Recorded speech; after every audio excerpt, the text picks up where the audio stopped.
Philosopher Montesquieu, who is also called the father of new law theories, once said that there is no crueler tyranny than that which is exercised under the cover of law. यानी कानून की आड़ में किया गया अन्याय से ज़्यादा खतरनाक कुछ नहीं होता। इसी संदर्भ में मैं बात करना चाहूँगा यूजीसी के नए एक्ट के। तो सबसे पहले हमें ये समझना होगा कि जो इसका विरोध हो रहा है वो किसी जाति के खिलाफ या किसी रिजर्वेशन के खिलाफ नहीं हो रहा है। यह विरोध इसलिए हो रहा है क्योंकि ये कानून पूरी तरह से एक तरफा है। कैसे एक तरफा है ये मैं आपको सिर्फ 4 पॉइंट पे डिस्कस करके बताऊंगा। The point number 1 is there is no safeguard, यानी कि जो विरोध है वो इस बात से नहीं है कि ये नियम किसी को ये अधिकार दे रहे हैं कि वो अपने ऊपर हो रहे भेदभाव के खिलाफ शिकायत कर सके, जबकि ये विरोध इस बात के हैं कि जो कानून कागज़ों पे सही दिख रहा है उसके मिसयूज होने के चांसेस बहुत ज़्यादा हैं, और जब कोई इसका मिसयूज करता है उसके खिलाफ क्या कोई सेफगार्ड मौजूद है? तो इसका जवाब है नहीं। जो नए नियम आए हैं उसमें इसके खिलाफ कोई सेफगार्ड मौजूद नहीं है, और जिसकी वजह से इसके मिसयूज होने के चांसेस बहुत ही ज़्यादा बढ़ जाते हैं।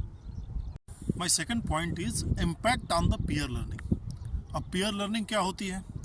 पीयर लर्निंग होती है कि जब हम, क्योंकि कॉलेज सिर्फ डिग्री नहीं होता है, कॉलेज में हम जब अपने साथ पढ़ने वालों से सीखते हैं, संवाद करते हैं, अपने को एग्जिस्टेंस को महसूस करते हैं, तो हम बहुत कुछ सीखते हैं। और जब इस तरह का नियम लागू होगा तो मुझे लग रहा है कि छात्रों के बीच में एक डर का माहौल होगा, जिससे कि वो एक दूसरे से खुल के संवाद नहीं कर पाएंगे, खुल के बात नहीं कर पाएंगे, और कहीं ना कहीं ये हमारे पीयर लर्निंग को इम्पैक्ट करेगा।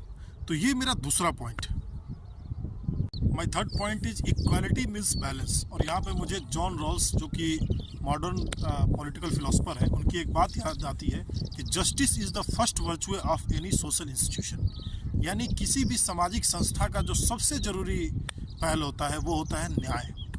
और कहीं ना कहीं न्याय ये नहीं होता है कि आप एक पक्ष को मजबूत बना दें और एक पक्ष को कमज़ोर बना दें, बल्कि न्याय वो होता है जो दोनों के बीच में बैलेंस बनाए। और उस बैलेंस को कहीं ना कहीं जो ये यूजीसी के नए एक्ट हैं वो कहीं ना कहीं उस बैलेंस को ख़राब कर रहे हैं, और इसलिए इसका विरोध हो रहा है और इसका विरोध होना भी चाहिए। और last but not the least, जो चौथा पॉइंट है वो है फियर बेस्ड एजुकेशन। यानी कि आप एक डर का माहौल बनाना चाहते हैं।